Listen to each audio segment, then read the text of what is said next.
மணிரத்னத்துலேருந்து சங்கர்லேருந்து நான் சொல்கிறேன் டெக்னீஷியன்ஸ். அதே மாதிரி பார்த்தீங்கன்னா நடிகர்கள், ரஜினிகாந்துக்கு இருக்கிற அந்த சூப்பர் ஸ்டார் வேல்யூ, இந்த கரிஷ்மா. ஸோ இந்த காம்படிஷனுக்குள்ள வந்து ஒரு பெரிய நடிகர் 50 கோடி 75 கோடி சம்பளத்தை குறைச்சிக்க முடியுமா ஒரே படத்தில்? அப்படி குறைச்சிக்கிட்டா அது சரியாக வருமா? நீண்ட காலமா நாங்கள் தயாரிப்பு துறையில் இருக்கோம். கிட்டத்தட்ட பார்த்தீங்கன்னா எங்கள் அப்பா 1965 இயக்குனர் ஸ்ரீதர் கிட்ட உதவியாளராக இருந்து ஃபுல் கான்சென்ட்ரேஷன் பண்ணாங்க. வேற எங்கேயுமே அதுக்குள்ள போகல. அவங்க வந்து முழுக்க அந்த அல்லு அர்ஜுனுடைய ஸ்டைலு, அவர் பேசுகிற டயலாக் ஸ்டைலு. சினிகார்ன நேயர்களுக்கு வணக்கம். Welcome to the show cinema சர்ச்சைகள். இன்னைக்கு நம்மளோட நிகழ்ச்சியில ப்ரொடியூசர் ஆஸ்கர் பாலாஜி பிரபு சார் இருக்காங்க. வணக்கம் சார். வணக்கம். எப்படி இருக்கீங்க சார்? நல்லா இருக்கேன் சார். மைத்ரி மூவிஸோடைய அடுத்தடுத்த படம் லிஸ்ட்னு எடுத்தா இங்க இருக்கக்கூடிய டயர் 1, டயர் 2, டயர் 3 வரைக்கும் எல்லாமே அங்க போய் ஓகே சரண் அப்படிங்கிற மாதிரி தான் இருக்கு. இதை எப்படி சார் நீங்க பாக்குறீங்க? முதல்ல சில பெரிய ப்ரொடக்ஷன் ஹவுஸ் தெலுங்குல பார்த்தீங்கன்னா நம்பர் 1 ப்ரொடக்ஷன் ஹவுஸ், நல்ல மணி வேல்யூ உள்ள ப்ரொடக்ஷன் ஹவுஸ். அதுதான் ரொம்ப முக்கியம். பெரிய பெரிய படங்கள் தயாரிக்கிறாங்க. குறிப்பாக சொல்லணும் அப்படின்னா மைத்ரி மூவி மேக்கர்ஸ் தயாரித்த புஷ்பா 1, 2 எல்லாமே பார்த்தீங்கன்னா பயங்கரமான பிளாக் பஸ்டர், பயங்கரமான கலெக்ஷன் பண்ண படம். ஸோ ஒரு தெலுங்கு ப்ரொடியூசர்ஸ் இவங்க. ஆக்சுவலி பேசிக்கலாக தெலுங்குல நிறைய படங்கள் எடுத்திருக்கிறாங்க. இப்போ ராம் சரண் பல பேர் வச்சு எடுத்திருக்கிறாங்க. பல முன்னணி நட்சத்திரங்கள் வந்து இவங்க பேனர்ல தொடர்ந்து நடிச்சிட்டு இருக்காங்க. இன்னும் நல்ல படங்கள்லாம் தொடர்ந்து ப்ரொடக்ஷன் பண்ணிட்டு இருக்காங்க. ஸோ எல்லாருக்குமே பார்த்தீங்கன்னா தமிழ் இண்டஸ்ட்ரி மேலே ஒரு கண் இருக்கும். அது வந்து தவிர்க்க முடியாது. ஏன்னா தமிழில் வந்து பார்த்தீங்கன்னா எப்போவுமே பார்த்தீங்கன்னா நல்ல நடிகர்கள் இருந்திருக்கிறாங்க, நல்ல டெக்னீஷியன்ஸ் இருந்திருக்கிறாங்க. நீங்கள் ஒரு ஏஆர் ரஹ்மானை வந்து எங்கே தேடினாலும் கிடைக்காது. இந்திய லெவலில் ஒரு தமிழ் இசையமைப்பாளர். அதே மாதிரி இளையராஜாவை நீங்கள் எங்கே தேடினாலும் உலக அளவில் கிடைக்க மாட்டார். அப்படி ஒரு தமிழ் இசையமைப்பாளர். மணிரத்னத்துலேருந்து சங்கர்லேருந்து நான் சொல்கிறேன் டெக்னீஷியன்ஸ். அதே மாதிரி பார்த்தீங்கன்னா நடிகர்கள், ரஜினிகாந்துக்கு இருக்கிற அந்த சூப்பர் ஸ்டார் வேல்யூ, இந்த கரிஷ்மா, இது யாருக்குமே கிடையாது. பாலிவுட்லையும் கிடையாது, தெலுங்குலையும் கிடையாது, மலையாளத்திலும் கிடையாது. ஆனா இங்க இருக்கு. அப்படி நிறைய நம்மளுடைய தமிழ்நாட்டில் இருக்கிற சினிமா டெக்னீஷியன்ஸ், நடிகர்கள் எல்லாருமே எல்லா காலகட்டத்திலுமே ரொம்ப புகழ் பெற்று இருந்திருக்கிறாங்க. ஸோ ஒரு காலகட்டத்தில் தமிழ் படங்கள் நல்லா ரொம்ப பரபரப்பா பேசப்பட்டு நல்ல கலெக்ஷன் பண்ண படங்கள்லாம் இருந்திருக்கு. நல்ல நல்ல இயக்குநர்கள்லாம் இருந்திருக்காங்க. இப்போ அதே மாதிரி பார்த்தீங்கன்னா இன்னைக்கு தமிழ்ல நீங்க சொன்ன மாதிரி பார்த்தீங்கன்னா டயர் 1, டயர் 2, டயர் 3 எல்லா ஆர்டிஸ்டுமே நல்ல பாப்புலரா தான் இருக்காங்க. நீங்க குறிப்பா ரஜினி, கமல், விஜய், அஜித், இன்னைக்கு வந்து விஜய் அவர்கள் இல்ல. ஸோ சிம்பு, தனுஷ், அதுக்கப்புறம் சிவகார்த்திகேயன் வந்து பாத்தீங்கன்னா பிரதீப் ரங்கநாதன், அதுக்கப்புறம் பாத்தீங்கன்னா துரு விக்ரம் ஆகட்டும், கென் கர்னாஸ் ஆகட்டும், மணிகண்டன் ஆகட்டும், விஜய் சேதுபதி ஆகட்டும், நல்ல நல்ல ஸ்டார்ஸ் இருக்காங்கல்ல. ஸோ இவங்களுக்கு எல்லாருக்குமே பிசினஸ் இருக்கா அப்படின்னா நிச்சயமா பிசினஸ் இருக்கு. ஆனா வந்து படம் நல்லா வரணும். யாருடைய படமா இருந்தாலும், அது ரஜினிகாந்த் படமா இருந்தாலும் சரி, கமல், அஜித் படமா இருந்தாலும் சரி, யாரா இருந்தாலும் சரி, அந்த அல்டிமேட்டா அந்த ப்ராடக்ட் வந்து நல்லா இருந்துச்சுன்னா நிச்சயமா பெருசா இன்னைக்கு வந்து பேசப்படுது, மக்களும் ரசிக்கிறாங்க. வியாபாரம் ஓடிடில இருந்து எல்லா வியாபாரமே நல்லா இருக்கு. நீங்க ப்ராடக்ட்ல நீங்க காம்ப்ரமைஸ் பண்ணீங்க அப்படின்னா அங்க நீங்க மிஸ் ஆயிடுறீங்க. ஸோ அப்படிதான் அவங்க வந்து முதல்ல வந்து ஒரு படம் எடுக்க வராங்க, குட் பேட் அக்லி. அஜித் குமாரை பொறுத்த வரைக்கும் தமிழ் சினிமால ஒரு முக்கியமான ஒரு நடிகர், அதுல எந்த மாற்று கருத்து கிடையாது. அவருடைய படம் அது வந்து ஆதித்ய ரவிச்சந்திரன் டைரக்ட் பண்ணியிருந்தாரு. அந்த படம் குட் பேட் அக்லி வந்து தியேட்டருக்கு வந்து நல்லா தான் போச்சு. அது வந்து தியேட்டரிக்கலா வந்து அது வெற்றி படம் தான், அது நல்ல கலெக்ஷன் தான் பண்ணிச்சு. பட் இருந்தாலும் காஸ்ட் ஆஃப் ப்ரொடக்ஷன் பார்த்தா அந்த படத்துக்கு வந்து அஜித்துக்கு வந்து 150 கோடி ரூபாய் சம்பளம் கொடுத்திருந்தாங்க மைத்ரி மூவி மேக்கர்ஸ். அதுக்கப்புறம் ஒரு 100 கோடி ரூபாய் வந்து பணம் உள்ள போட்டு எடுக்கும்போது டோட்டல் காஸ்ட் ஆஃப் ப்ரொடக்ஷன் அதுக்கு ஏத்த வியாபாரங்கள் அவங்களால பண்ண முடியல. முதல்ல ரிலீஸ் பண்ணியும் பாத்தீங்கன்னா அது வந்து 250 கோடி ரூபாய் கலெக்ஷன் ரீச் அவுட் பண்ணல. அதான் உண்மை. சோ அப்படி இருக்கும்போது அந்த படம் எடுத்த வகையில பாத்தீங்கன்னா மைத்ரி மூவி மேக்கர்ஸ் வந்து லாபமா நஷ்டமா அப்படின்னா நஷ்டம் தான்.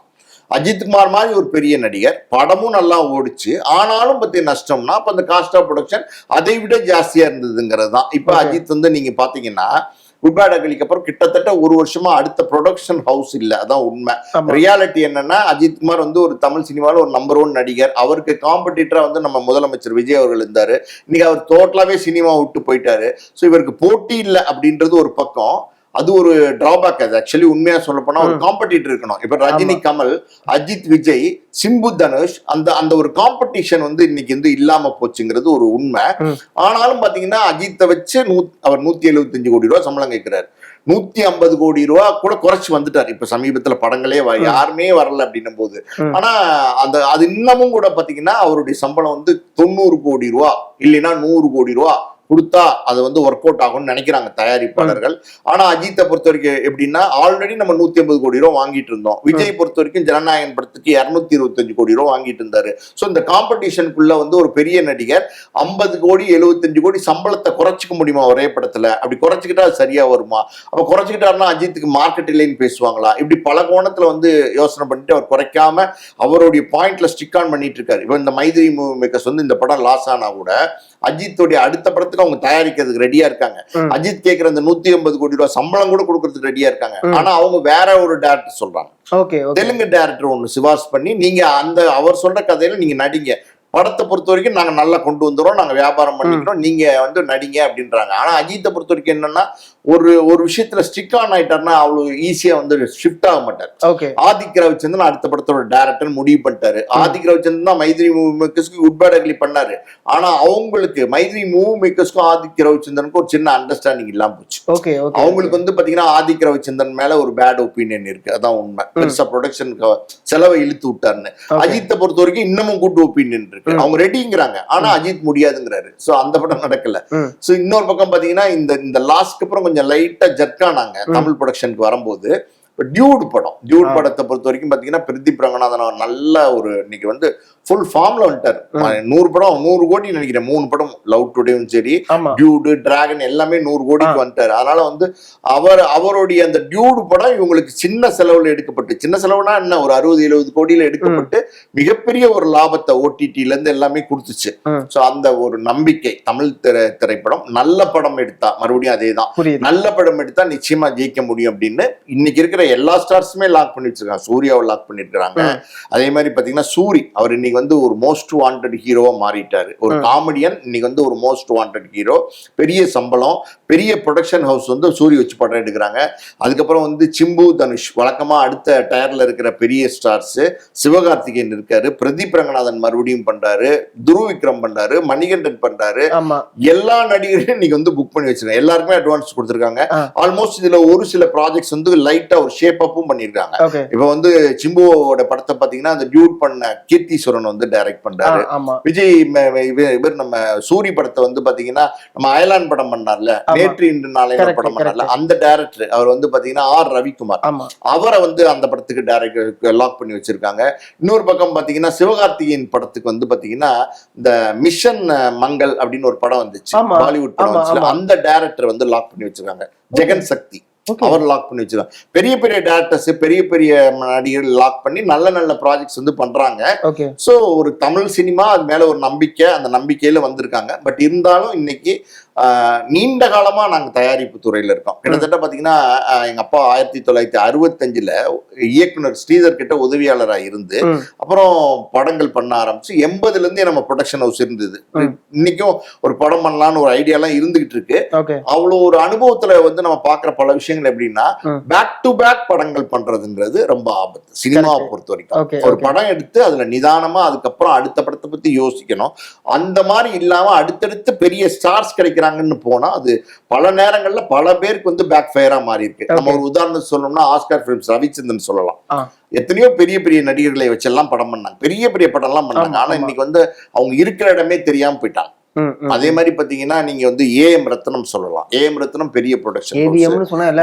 ஏவிஎம் விட்டுருங்க, ஏவிஎம் வந்து ஒரு காலத்துல வந்து கொடி கட்டி பார்த்தாங்க. அப்புறம் சினிமா சரியில்லைன்னு அவங்க விலகிட்டாங்க சினிமால. அது காரணம் வந்து இங்க ஹீரோவே பட்ஜெட் அதிகமா கேட்கிற ரீசன் ஒரு காரணம் பட்ஜெட். ஏவிஎம்லாம் விலகினதுக்கு 2-3 காரணங்கள் இருக்கு. ஒரு காரணம் பட்ஜெட், இன்னொரு காரணம் நடிகர்களுடைய டாமினேஷன். நடிகர்கள் முதலாளி, அதாவது தயாரிப்பாளரை மதிக்கிறது கிடையாது. சோ சில விஷயங்கள்லாம் அவங்களுக்கு பிடிக்கல. ஒரு காலத்துல மரியாதையா படம் எடுத்து எம்ஜிஆரே பாத்தீங்கன்னா ஏவிஎம் நிறுவனத்தில் நடிக்கும் போது ஏவிஎம் மெய்யப்ப செட்டியார் வந்து முதலாளி தான் கூப்பிடுவாரு, சின்னப்ப தேவர் வந்து முதலாளி தான் கொடுப்பாரு. எம்ஜிஆர் தேதி கொடுத்தாதான் இவங்க படம் எடுக்க முடியும். இருந்தாலும் எம்ஜிஆர் வந்து இவங்களுக்கு சம்பளம் கொடுக்குறாங்க அப்படிங்கிற ஒண்ணு எண்ணத்துல அந்த முதலாளிங்கிற மரியாதையை வந்து கொடுத்தாங்க. அன்றைய நடிகர்கள் ஜெமினி கணேஷ்ல இருந்து சிவகுமார் பலர் இது ஃபாலோ பண்ணாங்க. இன்னைக்கு யாருமே ஃபாலோ பண்றது இல்லை. நேற்று வந்து ஒரு சின்ன பையன் கூட இன்னைக்கு வந்து இதெல்லாம் ஃபாலோ பண்றது இல்லை. சோ அப்படி இருக்கிற ஒரு இதனால ஏவிஎம் எல்லாம் விலகிட்டாங்கன்னு வச்சுக்கோங்களேன்.